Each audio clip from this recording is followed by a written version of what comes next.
안녕하세요. 포인터 리뷰를 위해서 간단한 동영상을 만들어 보았습니다.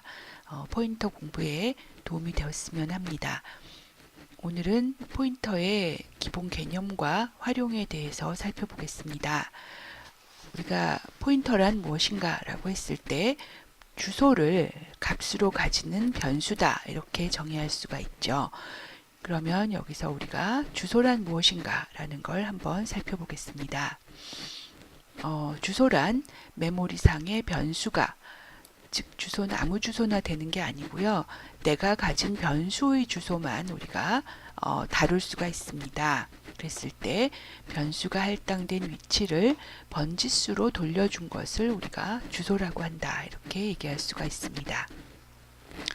그러면 int a라는 변수가 선언되어 있을 때 a의 주소를 얻는 방법은 주소 연산자 and를 이용하고 뒤에 a를 붙여서 a의 주소라고 하는 걸 표시할 수가 있습니다.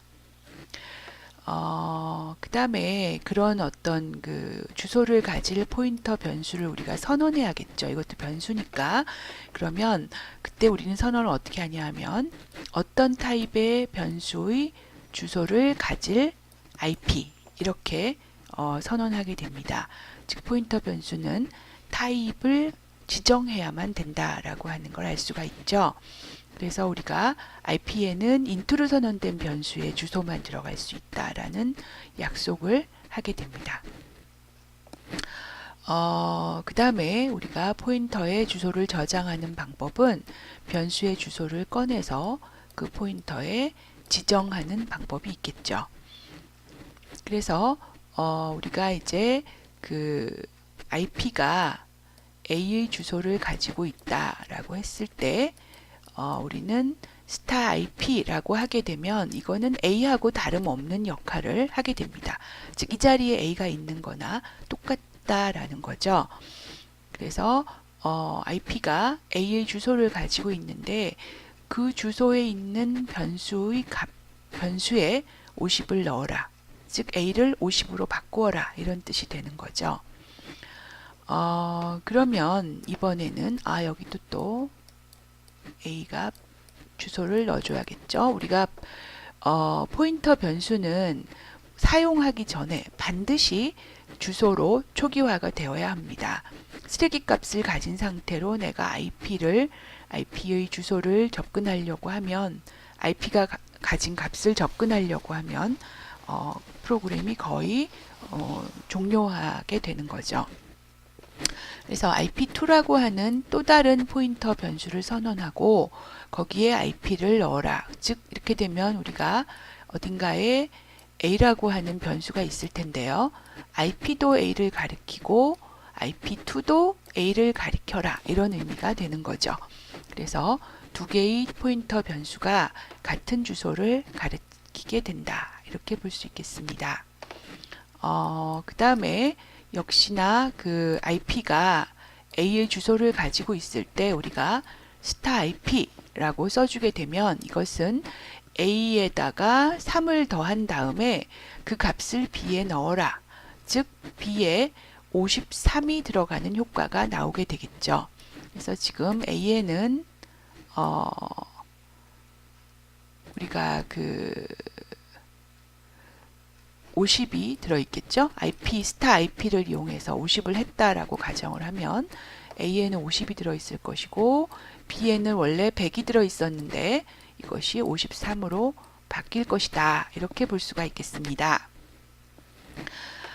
그러면 우리가 이제 이때까지 했던 것들을 한번 모아서 생각을 해보죠.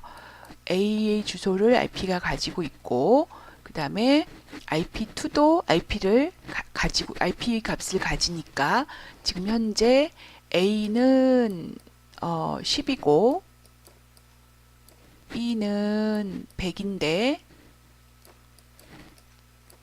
IP라고 하는 주소는 A를 가리키고 있고 IP2라고 하는 주소도 A를 가리키고 있다. 이렇게 볼 수가 있겠습니다.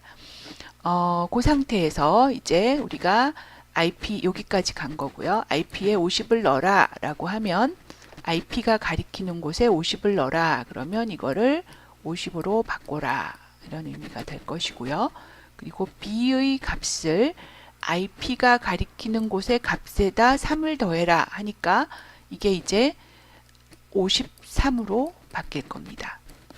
그 다음에 IP2가 B를 가리키게 해라 이런 거죠. 그래서 IP2가 A를 가리키던 것이 이제 B를 가리키게 바뀌어지는 효과가 나게 됩니다. 그러면 이렇게 하고 나서 이런 printf 문을 수행했을 때 결과는 무엇이냐? 그러면 A는 50이고요. B는 53이고 IP가 가리키는 곳도 50이고 IP2가 가리키는 곳은 또 역시 53이죠. 그래서 이런 결과가 찍힐 것이다 라고 하는 걸 우리가 예상할 수 있습니다. 다음으로 우리가 포인터가 어떨 때 활용되는가를 좀 생각해 보면은요. 이때까지 우리가 포인터를 모른 채로 사실은 스캔F에서 주소연산자를 계속 사용해 왔습니다. 이 주소연산자의 의미는 뭐냐 하면 내가 A가 가리키는 곳이 있고 A라는 변수가 있고 B라는 변수가 있습니다. 일반 변수는 사실은 그 이름 자체가 그 변수 이고 또 값을 표현하죠. 변수를 가진 어떤 방을 공간을 표시하면서 동시에 그 값을 나타내는 것이 A라는 이름입니다. 그런데 그 주소를 보내라 라고 하면 스캔F가 가지고 있는 매개 변수 쪽으로 넘어가는 거는 이제 A의 주소와 B의 주소가 넘어가겠죠. 그리고 거기다가 숫자 2개를 읽어서 차례로 써라. 이렇게 우리가 스캔F의 실행을 예상할 수가 있습니다. 여기서 이제 주소를 넘김으로써 스캔F가 그 A와 B의 변수 영역에 값을 쓸 수 있게 해주는 거죠. 그래서 그것이 이제 포인터의 중요한 활용이다라고 볼 수가 있겠습니다. 그런 어떤 주소를 매개 변수로 넘기는 방법을 우리가 살펴볼 수 있는 대표적인 예제가 수압인데요. 수압은 우리가 어떤 일을 하고 싶으냐 하면 x가 200을 가지고 y가 500을 가지고 있는데 이 함수를 불러서 그것이 x가 500이 되고 y가 200이 되게 두 개의 값을 바꿔주는 일을 해주기를 바라는 거죠.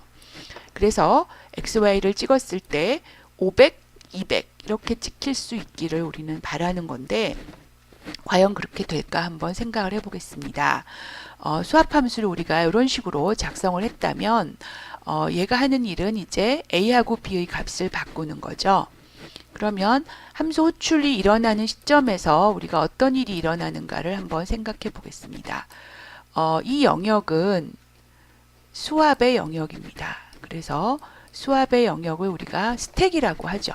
함수가 호출되면 생기는 스택 영역에 A와 B라고 하는 변수가 잡힙니다. 방이 생기는 거죠. 그리고 호출할 때 우리는 X의 값을 A에, Y의 값을 B에 전달하게 됩니다. 값으로 전달합니다. 이것은 마치 A에 X를 넣고 B에는 Y를 넣어라 라고 하는 두 개의 지정문을 한 것과 같은 효과가 나게 되는 거거든요. 그래서 그걸 가지고 여기서 값을 바꾸면 우리는 A가 500이 되고 B가 200이 될 거다라고 하는 걸 알 수가 있는데요. 문제는 이 함수가 끝나고 나서 리턴을 할 때 이 스택 부분은 날아간다는 거죠. 없어져 버립니다. 함수는 더 이상 종료하고 나면 존재하지 않으니까 함수 영역은 그랬을 때 x와 y의 값은 다시 a, b가 x, y에 저장되지 않죠.